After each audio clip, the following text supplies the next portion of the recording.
Hello and welcome to Crypto Weeklies. In this video, we analyze the social sentiment risk for the current time period. Now that March is over, the overall social sentiment risk as it relates to a score out of 100 is only 27.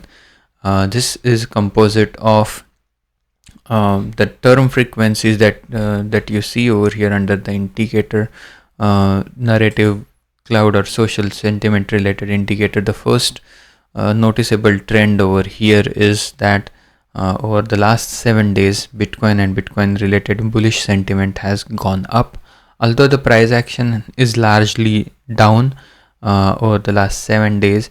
There were some intermittent spikes of this narrative. This is analyzed using term frequencies on social media platform on crypto related content over the last 7 days. The bullish sentiment also spiking now. Bitcoin, ETH, Cardano. The bearish sentiment did have a spike in the last 48 hours but has died down since. Now that the social sentiment score for March is out, as the number of YouTube views over here for crypto related content at a monthly level did go quite down quite a bit in March. From you can see that December monthly views for the same channels on YouTube was at around 15 million. Then in January rose to almost 16 million. In February it was at 18 million. March closed at around 13 million. So the number of views for the month of March did go down.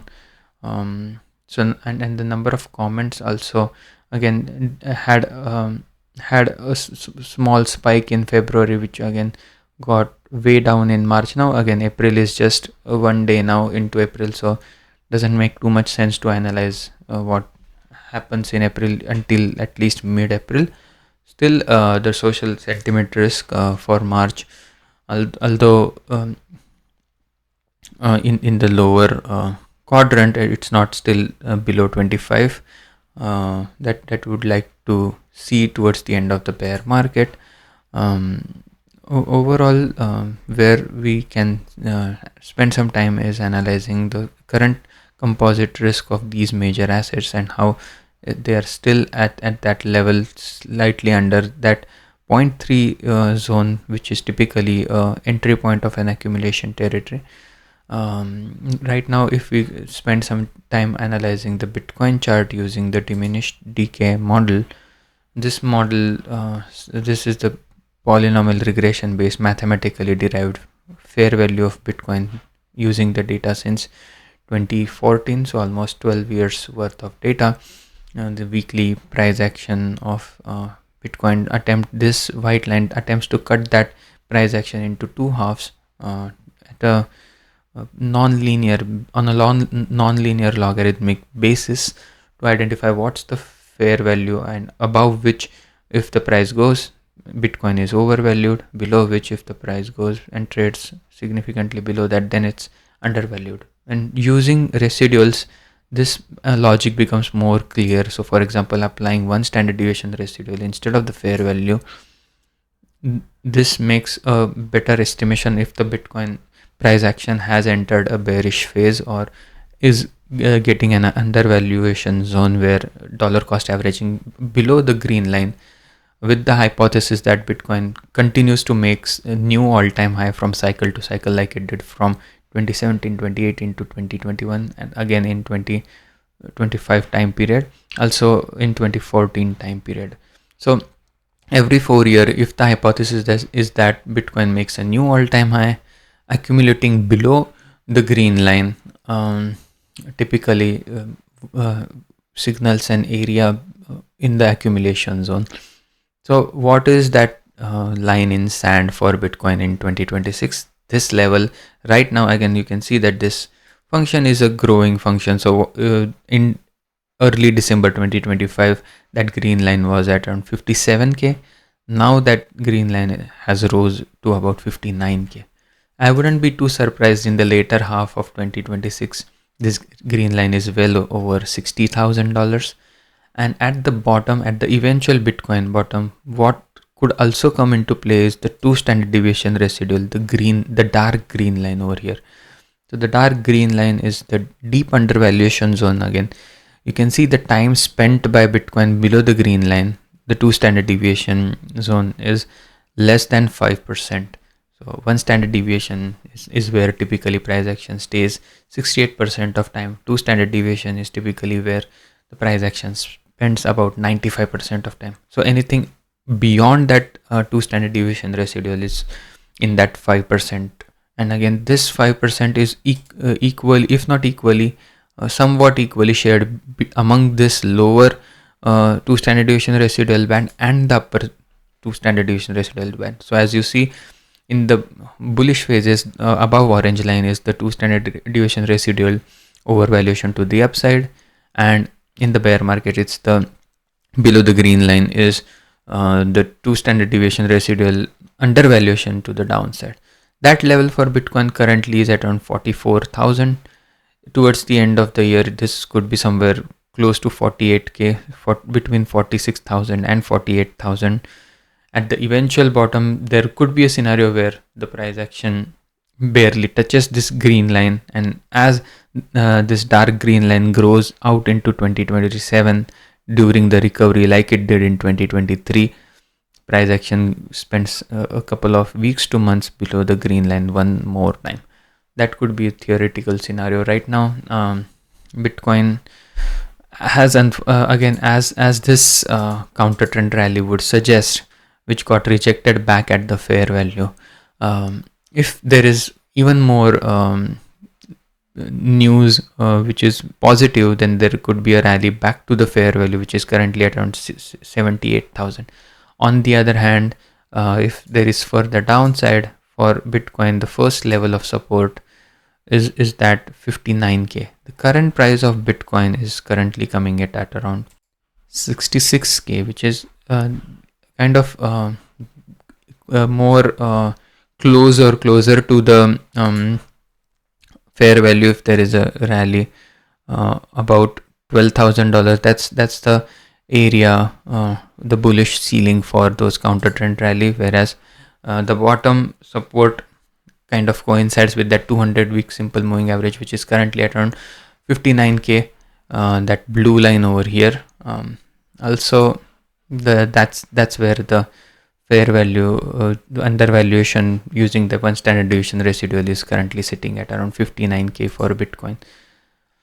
Whenever price action in the bear market has this line, the blue line, whenever it turns white, that's when the price action has gone below the 200-week simple moving average, and that's typically where the bear market accumulation kind of makes the most amount of sense. Not financial advice. And as we like to see confluence amongst different models, just not rely on one data point, as one data point has the highest chances of failure. Having a confluence amongst several different models, such as the regression model as well as the moving averages based model, suggest both the areas, suggest a typical accumulation zone below 60k for Bitcoin at the current levels. The time weighted average price model helps identify all of this through the gravity of time lens, not just looking at one data point, but all the data point equally weighted since 2014. Each day, average price of each day, about 12 years of data to influence what is the time where the asset, that is Bitcoin, has spent its entire life, not just a moving average. So typically at this white line is where the time weighted average price resides.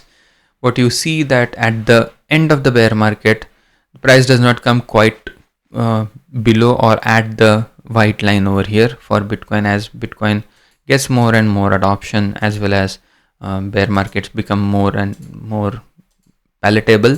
Bitcoin spending the bottom at risk level 4 or risk level 3.